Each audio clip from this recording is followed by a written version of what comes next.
Is the current theory of transgenderism, let's take it that Ellen was always Elliot. Yep. And if that's the case, does that imply that there actually is objective truth, that Ellen was in fact Elliot? And isn't that in contradiction with the other left-wing tenet that you can change whatever the hell you are right now? You can become a woman, a man, and a chipmunk all in the course of this podcast. Like, is there objective truth or not? And what I don't know is, do the leftist activists, do they distinguish? Like, are they willing to say, well, Ellen may have been a woman in 2016 when she introduced herself as Ellen and said she was a woman, but now she's a man? Or do they maintain that what is today was yesterday too, and she didn't change anything?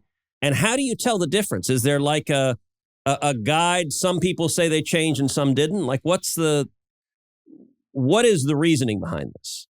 The current view held by the people who promote this kind of ideology is that Ellen is now and always was Elliot. Even when she was in that movie about being pregnant and possibly having an abortion, when she was in Juno, even then she was really a man. But what if Elliot believes that she was Ellen then? Like, is she allowed or he allowed to do that? This, I think, is the key. Is that an acceptable thing? This is the key, because, on Wikipedia, if you look at Ellen Page or Bruce Jenner or any really prominent person who identifies as transgender, the way that person will be described will always be with the pronouns that they are now using, including going back to the very moment of birth.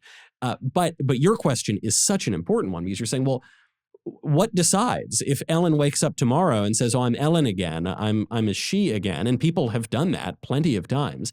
Then is she a she again? And I think that's the case. I think what this ultimately comes down to is not that there is objective truth obviously there is objective truth, but I don't think the contention of the left and the transgender ideology is that there is objective truth. I think what it comes down to is the primacy of the will.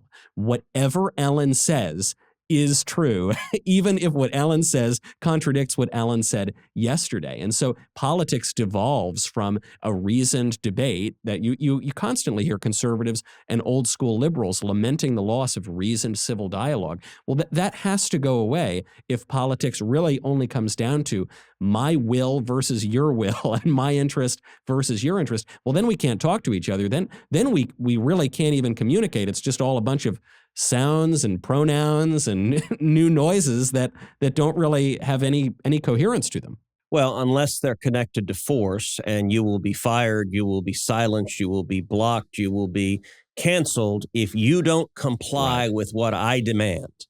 And that's the call of the left.